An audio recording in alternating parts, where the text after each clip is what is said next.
தலைப்பு: முற்பிதாக்கள். ஏழாம் தூதனின் கட்டுரைகள். பாஸ்டர் ரசல் அவர்களின் பதில்கள். கேள்வி எண் 5. பக்கம் 155.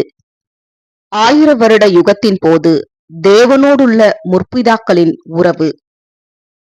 1000 வருட யுகத்தின் போது முற்பிதாக்கள் தேவனோடு உறவில் இருப்பார்களா? பதில்: ஆம்.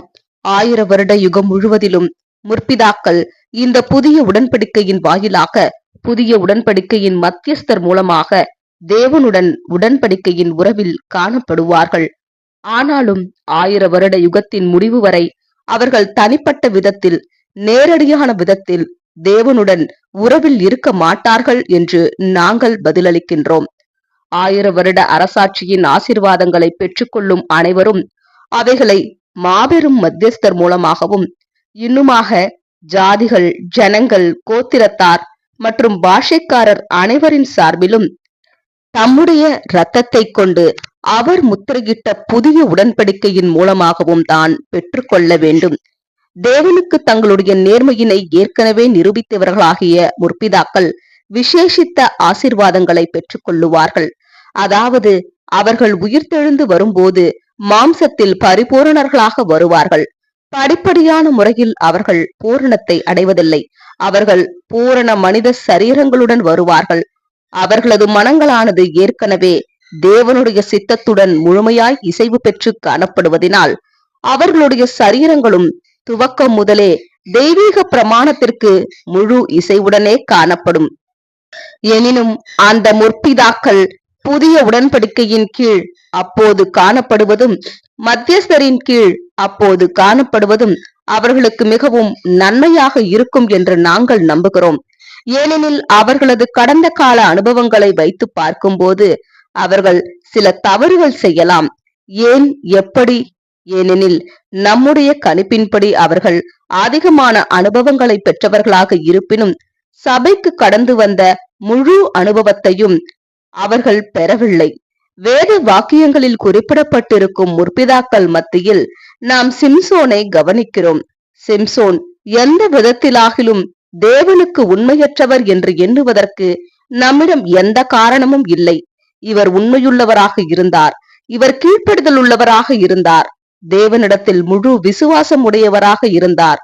இப்பண்புகளினாலேயே இவர் ஜெயம் கொண்டவர் என கருதப்பட்டார். மேலும் எதிர்காலத்தில் முற்பிதாக்களுக்கு வரும் விசேஷித்த ஆசீர்வாதங்களில் பங்கடைபவர்களில் ஒருவராகவும் இவர் இருப்பார். எனினும் பூரண புருஷனிடம் எதிர்பார்க்கப்படும் இப்பண்புகள் பற்றின சகல அறிவையும் சிம்சோன் முழுமையாகவும் விரிவாகவும் பல வகையாகவும் பெற்றிருந்திருப்பார் என்று சொல்லும் காரியம் முற்றிலும் வேறுபட்ட காரியமாகும். ஆகையால் கொஞ்சமான அனுபவங்களின் காரணமாக முற்பிதாக்களில் சிலர் மேசியாவினுடைய ஆளுகையின் போது எதேச்சையாக, தெரியாத்தனமாக சில தவறுகளை செய்து விடலாம் என்று நாங்கள் எண்ணுகின்றோம். இப்படி நிகழுமானால் உடன்படிக்கையினுடைய இரத்தத்தின் கீழ் காணப்படுவதும் அவர்களுக்கும் தெய்வீக நீதிக்கும் இடையில் மத்தியஸ்தர் காணப்படுவதும் முற்பிதாக்களுக்கு அவசியமாயிருக்கும். மேலும் இதனால் ஆசீர்வாதமும் அடைவார்கள். கேள்வி எண் 6. முற்பிதாக்கள் ஆவிக்குரிய சுபாவம் தொடர்பாக. 1911.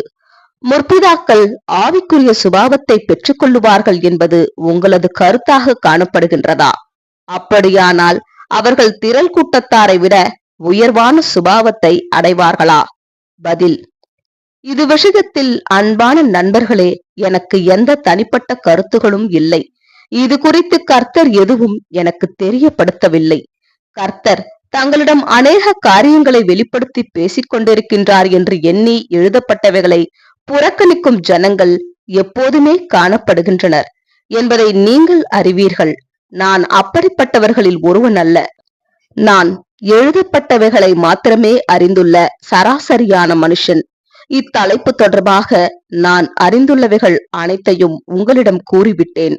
அதாவது, முற்பிதாக்கள் மேசியாவினுடைய 1000 வருட ஆளுகையின் போது பூமியெங்கும் பிரபுக்களாக காணப்படத்தக்கதாக மனித சுபாவத்தில் பூரணமடைந்த மனுஷர்களாக எழுந்து வருவார்கள் என்று தெரிவித்திருந்தேன்.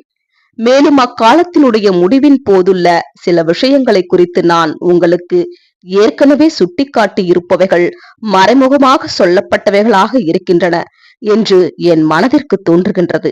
நிச்சயமாக எனக்கு தெரியவில்லை. ஆனாலும் அப்போது தேவன் அவர்களுக்கு உயர்வான சுபாவம் ஒன்றை வெகுமதியாக கொடுப்பார் என்று மறைமுகமாக சொல்லப்பட்டிருக்கின்றதாக எண்ணுகிறேன். இவ்வளவுதான் என்னால் சொல்ல முடியும். அது திரள் கூட்டத்தாரை காட்டிலும் ஏதேனும் உயர்ந்த சுபாவமா என்பது எனக்கு தெரியாது. அப்படி இருக்காது என்றுதான் எண்ணுகின்றேன். எனக்கு தெரியவில்லை. சில சமயங்கள் தெரியவில்லை என்று சொல்ல முடிவது நல்லதுதான்.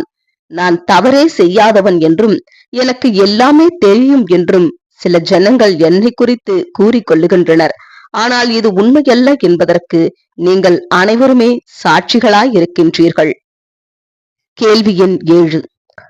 முற்பிதாக்கள் ஆவிக்குரிய தலமா அல்லது இரண்டாம் மரணமா? 1911.